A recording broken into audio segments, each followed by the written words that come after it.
Prismatic compass intersection method. Prismatic compass प्रतिच्छेदन विधि से सर्वे।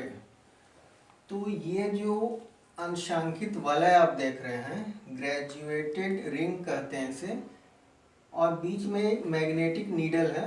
ये पूरा जो है ये एल्युमिनियम की एक पतली चादर से बना होता है।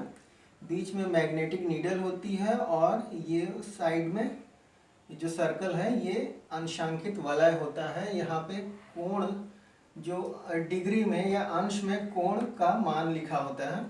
यह 180 डिग्री है, ये 360 डिग्री है। 360 डिग्री मतलब यहाँ 0 डिग्री है, ये 180 है, ये 90 है, ये 270 है। और बीच में बाकी जो मान आते हैं कोण के वो आते हैं इनके बीच में। तो यहाँ पे नॉर्थ पोल लिखा गया है। नॉर्थ पोल के पास 180 डिग्री होगा और साउथ पोल के पास 0 डिग्री हमेशा रहेगा, चाहे मैग्नेटिक नीडल कहीं भी घूमे, ये क्योंकि फिक्स होता है। नॉर्थ पोल के पास 180 डिग्री होगा, ये आप याद रखिएगा। तो ये एल्युमिनियम की बहुत पतली चादर होती है। ये जो एक पीतल का बॉक्स होता है उसके अंदर यहाँ पे एक पीवोट पिन होता है। हार्ड स्टील की एक पिन होती है जिसके ऊपर ये एल्युमिनियम का जो रिंग है टिका रहता है। तो ये जो एल्युमिनियम का जो रिंग है एक पीतल के बॉक्स के अंदर हार्ड स्टील की पिन के ऊपर टिकी होती है और उसके ऊपर एक कांच का ढक्कन लगा दिया जाता है। यहाँ पे इसे कहते हैं साइट वेन। साइट वेन जो होता है इसे आई वेन भी कहा जाता है। ये फिक्स होता है। और ये जो बड़ा वाला है इसे कहते हैं ऑब्जेक्ट वेन। ये रेंजिंग रॉड की तरफ होता है इसलिए इसे ऑब्जेक्ट वेन कहा जाता है। इसके बीच में एक हॉर्स हेयर बंधा होता है। ये एक फ्रेम है, बीच में गैप है, उसमें हॉर्स हेयर बंधा हुआ है। और यहाँ पे जो साइट वेन है यहाँ पे एक पतली झिर्री कटी होती है, पतली सी दरार होती है और उसके नीचे एक गोला बना होता है, छिद्र बना होता है। इस छिद्र को अवलोकन छिद्र कहते हैं, आई होल कहा जाता है इसे। और जो पतली जो झिर्री कटी है इससे हम देखते हैं हॉर्स हेयर को। और यहाँ पर रेंजिंग रॉड यहाँ पर जो होता है, हॉर्स हेयर रेंजिंग रॉड जब एक सीध में आ जाते हैं, यहाँ से हम देखेंगे ये इस दरार से, तो हॉर्स हेयर और रेंजिंग रॉड जब संपाती हो जाएंगे तो इसे कहते हैं बाइसेक्ट करना। तो हम ऑब्जेक्ट को बाइसेक्ट करते हैं प्रिज्मेटिक कंपास के द्वारा। तो ये ऑब्जेक्ट वेन है ये फोल्ड हो सकती है। यहाँ पे कब्जा होता है, जैसे दरवाजे में कब्जा लगा होता है हिंज, तो इसको हिंज के द्वारा इसको हम खड़ा कर सकते हैं या फोल्ड कर सकते हैं। जब प्रिज्मेटिक कंपास को एक स्थान से दूसरे स्थान पर ले जाया जाता है तो ऑब्जेक्ट वेन को पट कर दिया जाता है। जब ऑब्जेक्ट वेन को हम पट कर देते हैं तो यहाँ पे एक ब्रेक पिन होती है, वो दब जाती है। जब ब्रेक पिन दबेगी तो एक लिफ्टिंग लीवर होता है, वह इसको ऊपर उठा देता है। अंशांकित वलय को लिफ्टिंग लीवर ऊपर उठा देता है। तो जो अंशांकित वलय है, जो मैग्नेटिक नीडल है, ये कांच के ढक्कन से चिपक जाती है तो नीडल घूमना बंद कर देती है। अगर हम ऐसा नहीं करेंगे तो यहाँ पे जो सुई होती है हार्ड स्टील की, जो पिवट होती है, उसकी नोक खराब हो सकती है। ये प्रिज्मेटिक कंपास को एक ट्राइपॉड के ऊपर फिक्स किया जाता है। ट्राइपॉड में 3 लेग्स होती हैं, ये लकड़ी का होता है और इसके ऊपर एक सॉकेट बना होता है। उस सॉकेट के अंदर प्रिज्मेटिक कंपास के जो पीतल के बॉक्स के नीचे एक छोटी सी बॉल होती है, उसमें फिक्स रहती है, उसको सॉकेट में बैठा दिया जाता है और नीचे का एक पेंच होता है उसको कस देते हैं। तो जो प्रिज्मेटिक कंपास है उसका मूवमेंट बंद हो जाता है। और ऊपर का जो पेंच है जब उसको हम कस देते हैं तो उसका लेवलिंग हो जाता है। नीचे का जब पेंच हम कस देंगे तो डायरेक्शन का जो मूवमेंट है वो बंद हो जाएगा। मतलब नीडल तो फिर मूव कर सकती है। जो ऑब्जेक्ट वेन और जो साइट वेन की जो डायरेक्शन है उसको हम चेंज नहीं कर सकते हैं अगर नीचे वाला पेंच को कस दें। और ऊपर वाला पेंच को हम ढीला करके लेवलिंग करते हैं। तो यहाँ मैंने व्हाइट बोर्ड को 3 भाग में बांटा है। ये है ग्राउंड स्टेशन, मतलब ये फील्ड है जहाँ पे हम सर्वे करेंगे। ये फील्ड बुक है, फील्ड बुक यानी नोट बुक है जिसमें हम रीडिंग नोट करते हैं। और नीचे जो है ड्राइंग शीट है जिस पर हमको प्लॉटिंग करना है, मैपिंग करना है, ठीक है।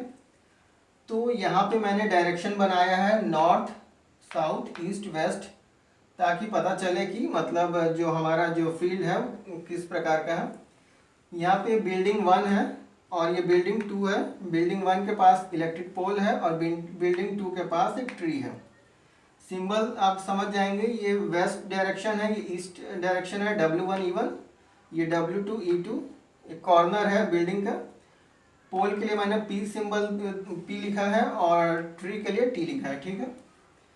अब हम क्या करते हैं, इन दोनों के बीच में, इन सब के बीच में हम 2 बिंदु का चयन इस प्रकार करते हैं कि उन बिंदुओं से इन सारे बिंदुओं को देखा जा सके, मतलब बीच में कोई रुकावट ना हो, ये आँख से इनको स्पष्ट रूप से दिखाई दे रहे हों। तो ए और बी बिंदु हम इस प्रकार चुनते हैं कि हमारा एक आधार रेखा ए बी, जिसे बेस लाइन कहते हैं, वो हम सेलेक्ट कर सकें, मतलब उसको हम निर्धारित कर सकें। ए बिंदु पर हम एक लोहे की खूंटी गाड़ते हैं, ये 6 इंच या 12 इंच, मतलब 1 फीट के लगभग एक लोहे की खूंटी गाड़ते हैं। और बी बिंदु पर रेंजिंग रॉड रखते हैं, ठीक है।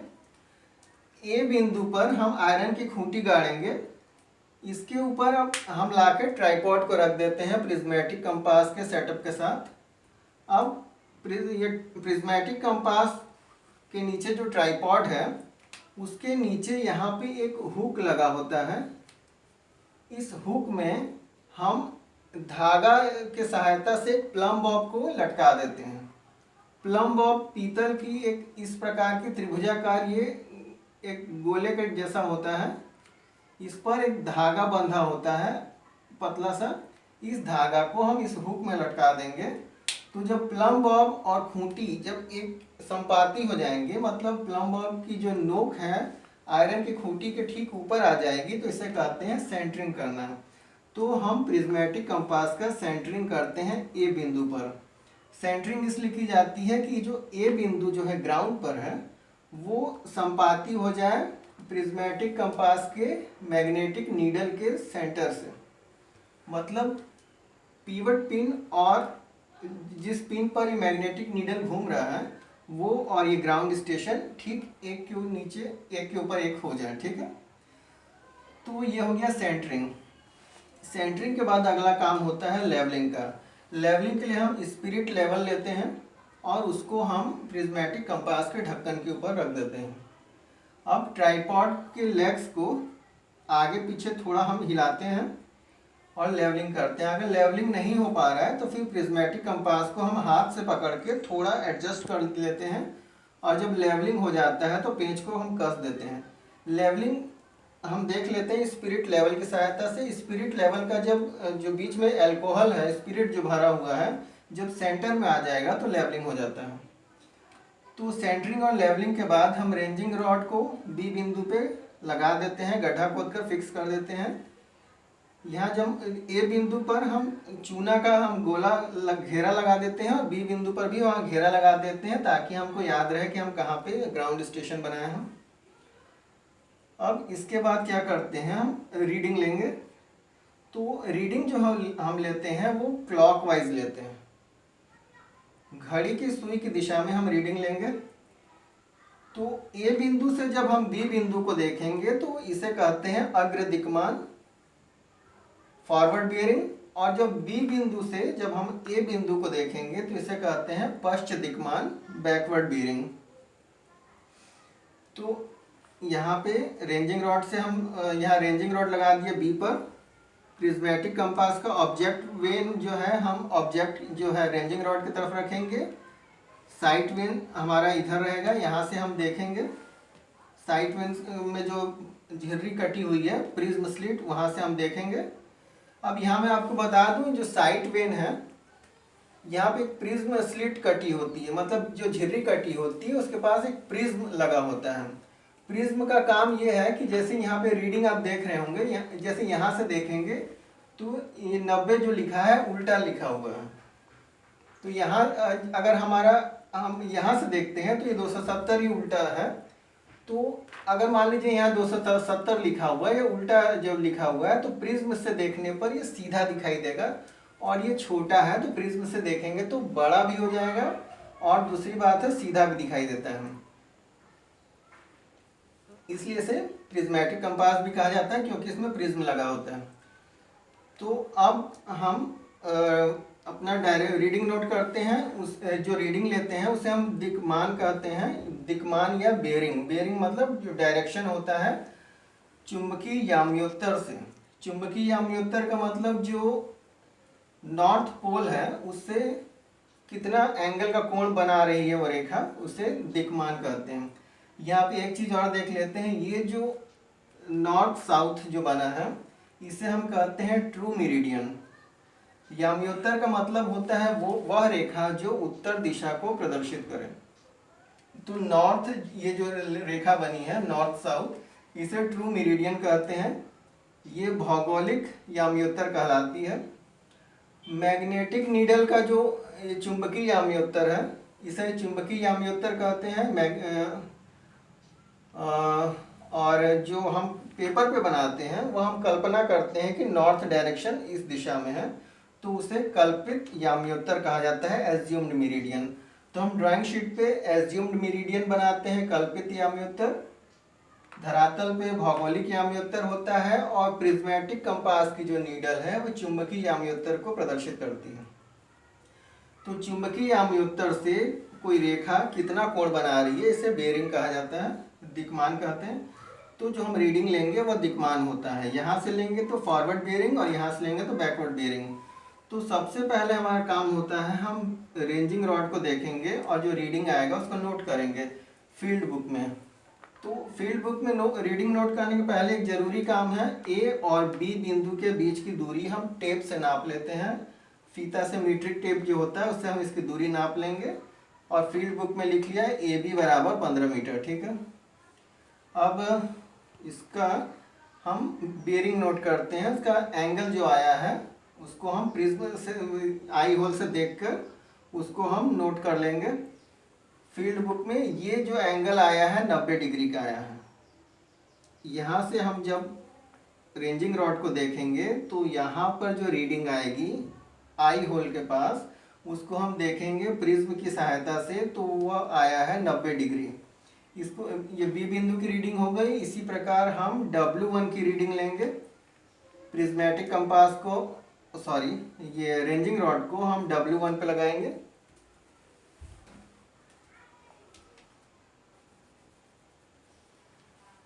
रेंजिंग रॉड है, इसको हम W1 के सामने लगा देंगे यहाँ पर, और बाइसेक्ट करेंगे प्रिज्मेटिक कंपास से। जो रीडिंग आएगा उसको यहाँ लिखे, ये 60 डिग्री आया है।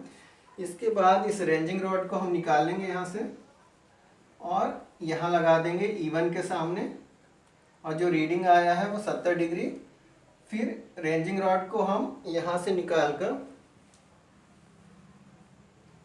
ये पोल के सामने लगा देंगे, और जो रीडिंग आया है वो है 75 डिग्री। इसी प्रकार रेंजिंग रॉड को E2 के सामने, फिर W2 के सामने और T के सामने हम लगा के सारी रीडिंग नोट कर लेंगे। ये लिखेंगे ए से फॉरवर्ड बेरिंग, ए बिंदु से फॉरवर्ड बेरिंग है। अब हम क्या करेंगे, ये जो हमारा प्रिज्मेटिक कंपास है यहाँ से हटाएंगे और इसको ला देंगे बी बिंदु पर।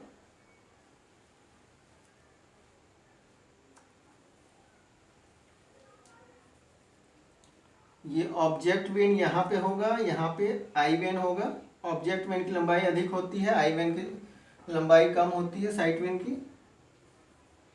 और यहाँ पे लगा देंगे रेंजिंग रॉड। यहाँ पे आयरन की खूंटी यहाँ से निकाल के बी बिंदु पे लगाएंगे। यहाँ पे सेंटरिंग करेंगे, लेवलिंग करेंगे, और रेंजिंग रॉड को हम देखेंगे, इसका बैक बेयरिंग नोट कर लेंगे। ये जो कोण आया है ये 270 डिग्री का। ऑब्जेक्ट वेन और रेंजिंग रॉड एक और होंगे, और यहाँ से हम साइट वेन से जब देखेंगे तो ये जो रीडिंग आया है ये 270 डिग्री का है। एक बात ध्यान रखने का है कि ये जो आधार रेखा का जो फॉरवर्ड बेयरिंग है और जो बैकवर्ड बेयरिंग है इसके बीच में 180 डिग्री का अंतर होना चाहिए। अगर 180 डिग्री का अंतर नहीं आ रहा है तो हमारा जो ओरिएंटेशन है ये गलत हो जाएगा, मतलब ये बेस लाइन हमारी गलत हो जाएगी फिर। तो इस बात का ध्यान रखिएगा कि बी और ए के फॉरवर्ड बेयरिंग और बैकवर्ड बेयरिंग में 180 डिग्री का अंतर हो, बाकी के लिए नहीं, मगर ये बी और ए के लिए 180 डिग्री का अंतर होना चाहिए। अब वही काम करेंगे हम, फिर रेंजिंग रॉड को रखेंगे इन सभी बिंदुओं पर और रीडिंग लेते जाएंगे। यहाँ पे जैसे ए का बैकवर्ड बेयरिंग ले लिए, फिर रेंजिंग रॉड को हम लगाएंगे, यहाँ पे मान लीजिए W1 के सामने लगाएंगे, जो रीडिंग आएगी उसको नोट कर लेंगे। फिर यहाँ E1 के सामने लगाएंगे, जो रीडिंग आएगी उसको नोट करेंगे। P के सामने लगाएंगे रेंजिंग रॉड, जो रीडिंग आई उसको फील्ड बुक में नोट किए। फिर E2 के सामने लगाएंगे रेंजिंग रॉड और WT के सामने लगा के रीडिंग नोट करेंगे, और T बिंदु के सामने लगा के जो रीडिंग आया उसको फील्ड बुक में नोट कर लेंगे। तो हम आते हैं लैब में, और लैब में ड्राइंग बोर्ड के ऊपर ड्राइंग शीट लगा देते हैं और उसको क्लैंप से, पिन से या फिर किसी भी तरह उसको फिक्स कर देते हैं ताकि हमारा ड्राइंग शीट हिले ना।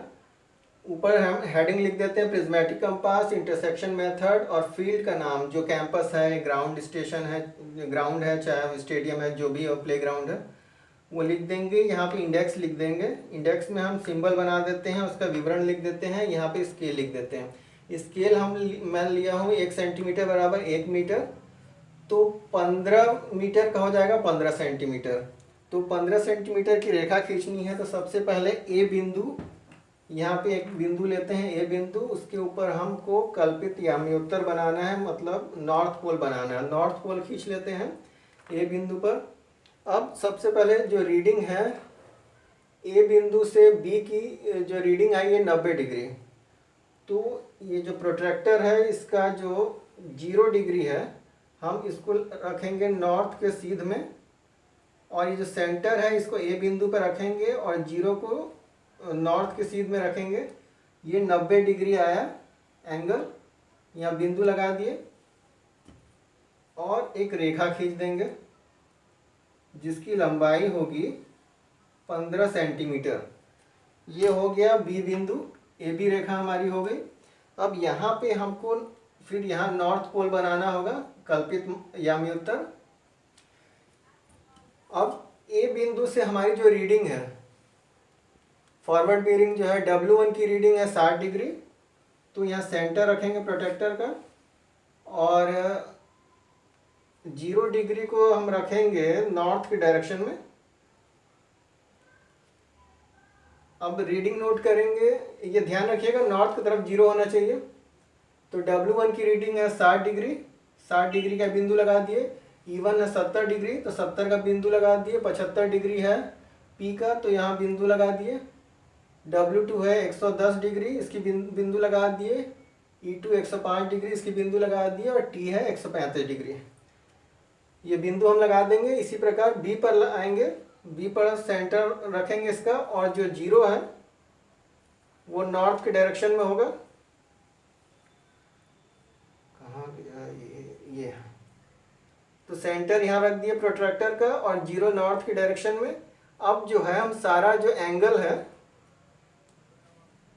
ए है 270 डिग्री, तो ये 270 डिग्री हो गया। W1 295, फिर 310, इस तरह करके हम ये सारे एंगल बना लेंगे। यहाँ से 270 ये हो गया, फिर 295 यहाँ पे आ गया, 310 ये है, 330 यहाँ पे, ये फिर 260 इधर है, ये 255 और 245 इस प्रकार हम निशान बना लेंगे, और ए बिंदु से हम इनको मिलाते जाएंगे। ये ध्यान रखना है कि ए बिंदु से जो है उसको हम मिलाएंगे, और बी बिंदु से जो है उसका हम मिलाएंगे। ये गड़बड़ नहीं होना चाहिए। और इन रेखाओं को हम लंबा रखते हैं ताकि ये आपस में एक दूसरे को काट सकें। इनकी लंबाई हम जितनी चाहे बढ़ा सकते हैं।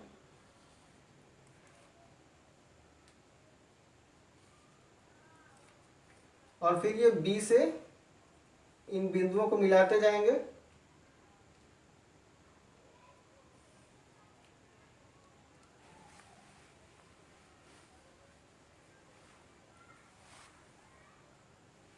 तो इस प्रकार ये जो हम इन बिंदुओं से रेखाओं को इन बिंदुओं से जो हमारा एंगल आए हैं उनको बिंदुओं को मिलाएंगे, रेखाएं खींच देंगे और यहाँ से भी खींचेंगे। तो जो रेखाएं आपस में कटेंगी, तो जो अधिक रेखाएं, बढ़ी हुई रेखाएं हैं जो कटान बिंदु के उस पार, उसको मिटा देंगे रबड़ से और इन बिंदुओं का नाम लिख देंगे।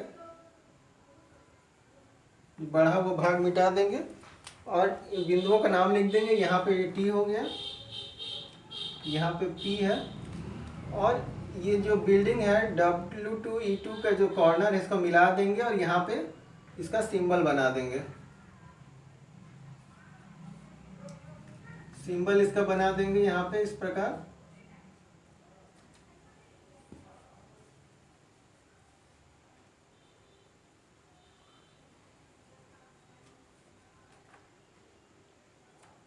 यह W1 और ये E1 और यहाँ पे इसका सिंबल बना देंगे इस प्रकार से और इंडेक्स में इसको दिखा देंगे। तो अगर आपको वीडियो पसंद आता है तो इसको शेयर कीजिएगा और चैनल को सब्सक्राइब करना मत भूलिएगा। धन्यवाद।